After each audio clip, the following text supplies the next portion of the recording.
Hey folks, Zach Osterman and Mike Niziolek, Bloomington Herald Times, Indianapolis Star, Indiana 71, Kansas 75. Probably Indiana's best game of the season, I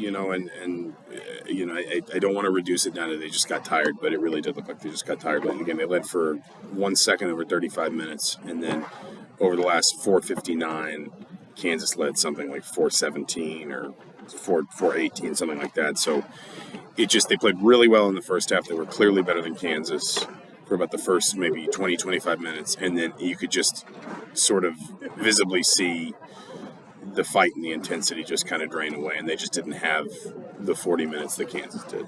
Yeah, and the knockout blow never came. They pushed the lead to 20 maybe earlier in the half. Yeah. It would have been enough, I think, to do it. But Trey Galloway talked about that kind of in that middle stretch where they never had a run. They were always kind of playing defense in terms of, trying to stop Kansas from kind of getting back into the game, but they never were able to kind of string anything together outside of a couple back-to-back threes, a couple of minutes into the half.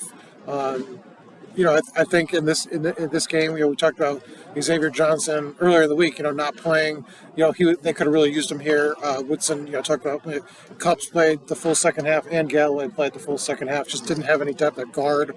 Was dealing with foul trouble elsewhere, and you kind of saw that come into play, like you said, down those final 4 minutes where Woodson said the defensive intensity for his group was much less than the Jayhawks. Yeah, what they did well, I think, in the first half, and even some in the second half, and Trey Galloway winds up with 28 points on 17 shots. They really put Kansas in some bad spots in ball screen and dribble handoff actions. We saw them run a lot of that last year with Galloway. It just wasn't a primary option because Jalen Hood-Schifino was on the floor. But between Ware and Renew and Galloway, he just got at the rim a lot because Kansas was shading so much to try and take away the bigs that when Indiana pulled one of them away from the rim, they struggled to figure out how to cover the ball screens without leaving the bigs. And Indiana actually, they shot 15 to 22 from the free throw line, which of course they'd love to have a couple more, but that's not terrible. They got there plenty. They might have a case for a couple dodgy calls down the stretch, but a game like this is always going to have some bang-bang plays. If there's one other thing for Indiana, and you had to be prepared for this, Kansas is fantastic defensively around the rim. Kel'el Ware and Malik Renew, 8 of 25 with 24 points. And I thought Ware still had a really good day defensively. Hunter Dickinson needed 17 shots to score 17 points.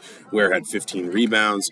But the spot on the floor that Indiana can't not win games was basically just kind of a net zero today. I think they finished, they were 36 even in paint points. And Ware kept, I think what you've seen in some games where Ware's not maybe as sharp as he drifts back, settles for a lot of outside shots. He did that before one timeout, really early in the shot clock.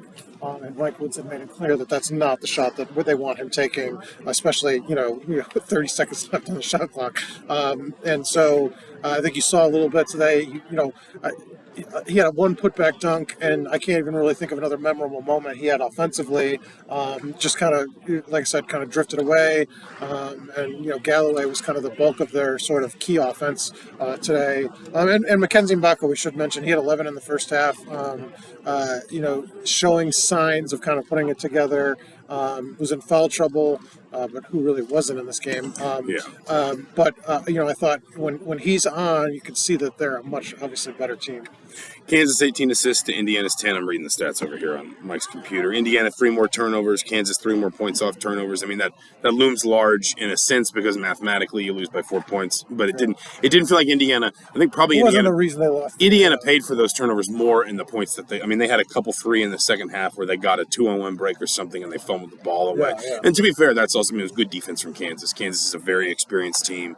You've got a lot of guys, whether you're talking about McCullough, Dickinson, Harris, a lot of guys who played KJ Adams a lot of basketball, and I think Kansas just looked probably a slightly more in shape. And I don't mean that obviously all these guys are in shape, but Kansas probably had more veteran sort of legs late in the game. And I think they're more used to playing those minutes. That's probably true too. Yeah.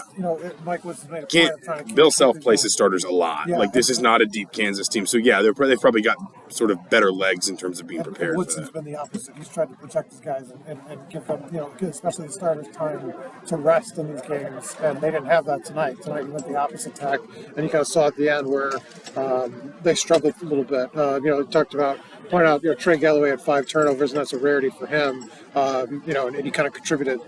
Woodson said it was fatigue. That was kind of probably the factor there. Yeah. The one other thing is the absence of Xavier Johnson. I think Bill Self may have mentioned that post game. I think I heard somebody say that. Maybe I'm wrong. But, the one thing I'd point out is probably don't get 28 points from Trey Galloway if Xavier Johnson's on the floor. That's not to say you win the game automatically if Johnson's on the floor. It's just that, Indiana probably goes somewhere else for its offense. On the other hand, Galloway and Mbako, Indiana's 2 leading scorers today. Mbako's only had 3 points in the second half. He had foul trouble. He finished with 4. Those are the 2 guys that I think Indiana's really needed to try and find a way to get going offensively.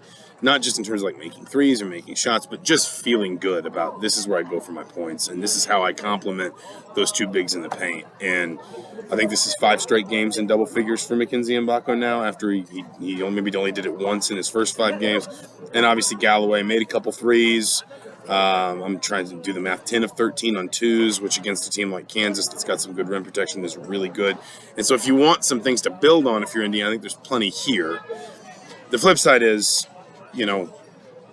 you've got to figure out how to be one of those teams that actually does build on this stuff and not just one of those teams that had a great day because it was Kansas, it was Assembly Hall, this building was electric, and so you had all the extra energy and all the extra sort of adrenaline, and that's not the effort you bring at Nebraska on January 3rd or when you play Ohio State here on the 6th or whatever.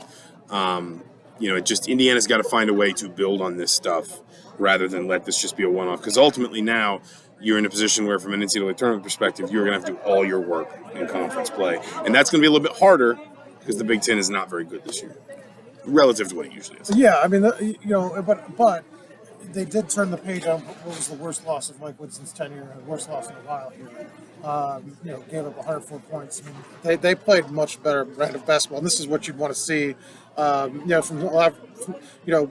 not going to face a team that's maybe as physical in sort of the post. Again, this season maybe Purdue, but these like you mentioned, the complementary pieces figured it out tonight. And if Ware and Renew kind of give you what they've given you the rest of the season, that's what you want to be, right? And so they not we talked about earlier this week. You said they needed a competitive showing, and they certainly got that today. Yeah, it's just about, and I think this is sort of going to be my insider. Spoiler alert! What if somebody watching? They're probably going to watch it in the while they read the what insider. are we going to write? And now they're like, why even bother? If they made it 7 minutes and 40 seconds into a video on my YouTube channel, I'd be thrilled. These don't get posted on the side proper anymore. You just don't even. Well, not right now. We're putting them on the YouTube channel. This is on-air admin. We don't need to do this. I just think it is up to Indiana what it makes of this game, like what this game winds up meaning in the wider sense. Because I've seen below-average Indiana teams even beat top 5 teams in this building and never really carry it forward. I've seen Indiana teams lose games like this, but build on that. It's really up to Indiana kind of what this means long term. So, Kansas went 75-71. Indiana 7-3. Obviously, they'll still be 2-0 in Big Ten play until at least the new year. They have Morehead State here Tuesday night. What is it? Morehead State, Kennesaw State, and North Alabama around sandwiching Christmas just to kind of finish off the non-conference. We'll obviously be there for that between now and then. For Zach Oster, for Mike Niziolek, I'm Zach Osterman. You have been watching whatever we call these videos. We'll talk to you soon.